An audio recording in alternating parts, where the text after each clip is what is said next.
Default security is a dangerous illusion. In enterprise environments, relying strictly on out-of-the-box system protections leaves your perimeter exposed to modern, signature-less threat vectors. Today, we dissect the exact technical mechanics used by modern threat actors to bypass Windows Defender, focusing specifically on how malware manipulates user mode memory and evades default telemetry capture. To understand the bypass, we must first look at the core defensive architecture, the Anti-Malware Scan Interface, or AMSI. AMSI is an interface standard that allows applications to integrate with the installed antivirus solution. When a script executes via PowerShell or the Windows script host, the code is passed to AMSI in plain text, immediately before execution. This happens after any script obfuscation has been unpacked in memory. If Windows Defender detects a known malicious string signature within that buffer, execution is blocked.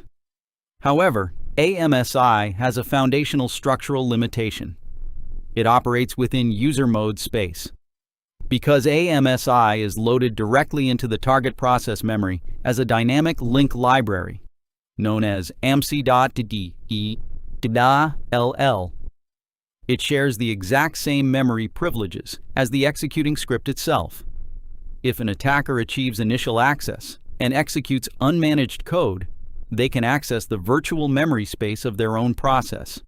This allows them to identify the specific memory address where the function, AMSI scan buffer, resides.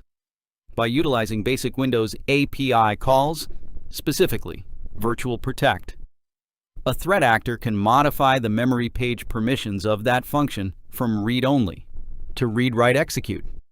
Once write permissions are secured, the malware executes a memory patch. It overwrites the beginning instructions of the AMSI scan buffer function with a sequence of assembly instructions, often a simple error return code.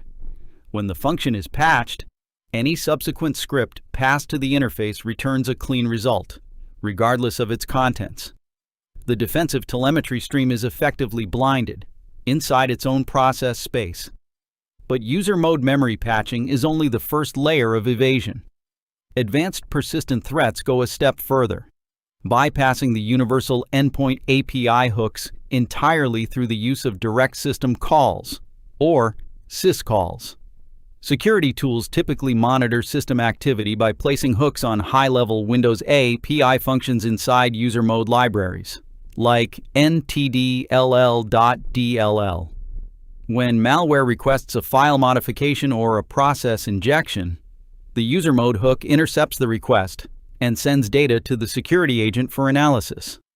To evade this, sophisticated malware payloads bypass ntdll entirely. They dynamically map a fresh, unhooked copy of the library into memory, or they hardcode the specific assembly syscall numbers directly into their own execution sequence. By executing the transition to kernel mode space directly, the malware bypasses the monitored user mode hooks completely. The operation executes silently, leaving standard behavior analytics engines blind to the underlying system transition. Defending against these evasion techniques requires a transition from default settings to a hardened configuration baseline. First, deploy attack surface reduction rules across your enterprise domain via group policy or Microsoft Intune. Specifically, enable the rule to block Win32 API calls from Office macros, and enforce the blocking of unmanaged executable files from spawning via script hosts. Second, transition your PowerShell infrastructure to constrained language mode. This restricts the execution of unmanaged Windows API calls and direct memory manipulation, neutralizing user mode memory patches before they can run. Finally, do not rely on local endpoint telemetry alone. Correlate local behavior with centralized network-level logging and behavioral indicators of compromise, ensuring visibility remains intact even if local host detection is degraded. Infrastructure defense requires continuous adaptation. Hardware your perimeter, harden your systems. This is CyberWire Brief. Subscribe for precise technical analysis every Monday, Wednesday, and Friday. Securing your local network starts with understanding the threat vector.